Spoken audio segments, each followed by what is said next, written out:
বেগম খালেদা জিয়াকে বিদেশে নেওয়ার পরিকল্পনা আছে, তবে তার শারীরিক অবস্থা এখন দেশের বাইরে নেওয়ার মতো নয়, জানালেন বিএনপি মহাসচিব মির্জা ফখরুল ইসলাম আলমগীর।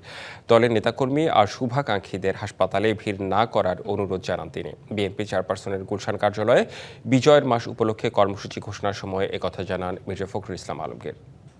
আর এখন যে শারীরিক অবস্থা, সে অবস্থায় তাকে বিদেশে নেওয়ার মতো কোনো শারীরিক অবস্থা নেই। শারীরিক অবস্থা আল্লাহর অশেষ রহমতে যদি স্টেবল হয়, তখন চিন্তা করে দেখা হবে যে তাকে বিদেশে নেওয়া সম্ভব হবে কিনা।